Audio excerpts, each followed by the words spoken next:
Hello and welcome to Caroline Shaji's channel. Today I'm here with a story that is called Positive Life, Beautiful World. A newspaper hawker used to come at about 5 in the morning to deliver the newspaper and would find me walking in the gallery of my house. So while crossing the main gate of my house, he would throw the newspaper in the balcony without stopping the bicycle, greet me with Namaste Babuji, and then proceed with speed. As the years went by and I got older, my time to awaken had also changed. Now I used to wake up at 7 a.m. When he did not see me walking in the morning for several days, one Sunday at about 9 in the morning, he came to my residence to ask about my well-being.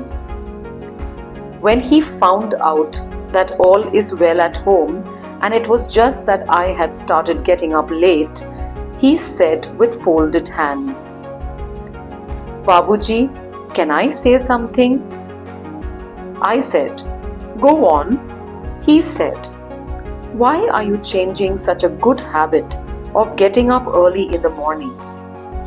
It is for you that I pick up the newspapers from the Vidhan Sabha road early in the morning and ride very fast to deliver my first newspaper to you. While coming, I just keep thinking that I shouldn't be late. You would be waiting for the newspaper." I said in surprise, "You bring newspapers from Vidhan Sabha Road?" "Yes, that's where the first distribution starts from," he replied. I asked him another question. "Then what time do you wake up?" "At 2:30. So I reach there by 3:30. Then I asked, "Then after distributing the newspapers around 7 o'clock, I go back home and sleep. Then there's office at 10 o'clock to raise the kids. All of this has to be done." I kept looking at him for a few moments and then said, "Okay, I will keep your valuable suggestion in mind." Almost 15 years had passed since this incident. One morning, around 9 o'clock in the morning, he came to my house and handed me an invitation card.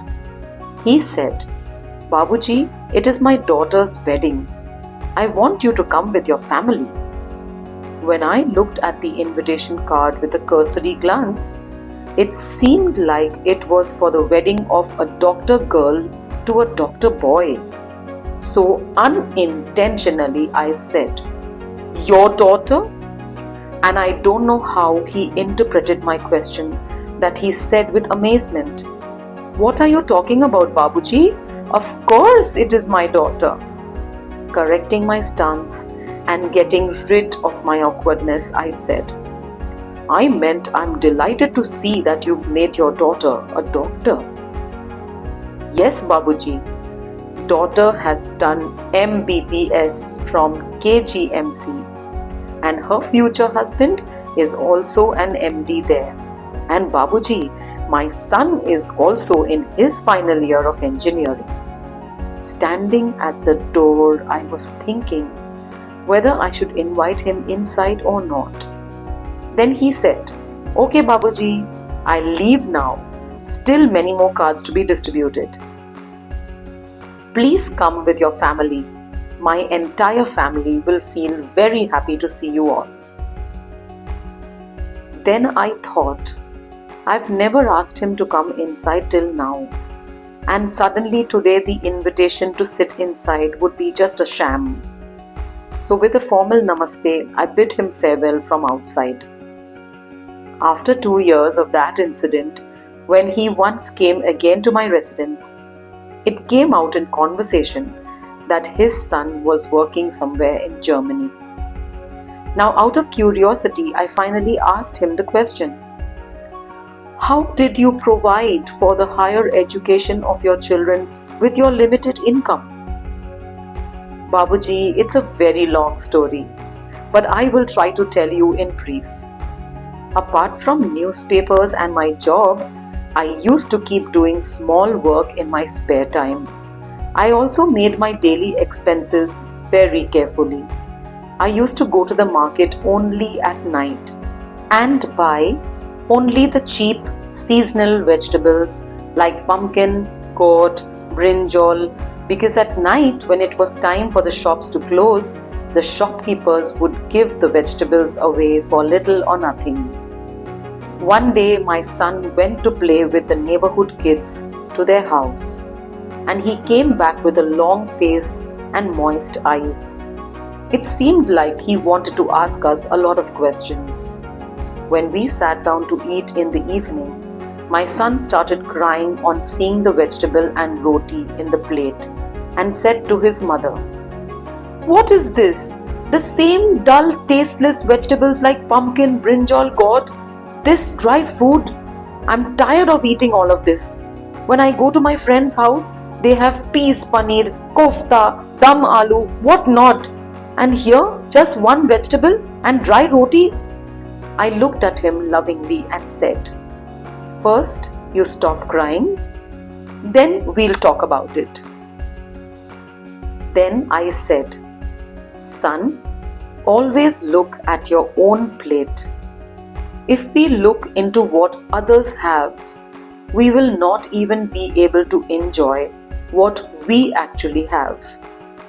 Whatever we have in the present, we should accept it from the heart, thank God, and always keep trying to improve our future. Always believe in yourself, that only you have the power to change your future and no one else. Keep trying to better yourself." My son wiped away his tears and then looked at me with a smile, as if trying to say that I promise you that from today onwards I will not compare my life with anyone and do my best to make my future better. And since then, none of my children made any demands of any kind from me. With limited resources, they started to improve their life. Babuji, wherever they are today, is the result of their own sacrifices. I kept listening to his words silently and intently.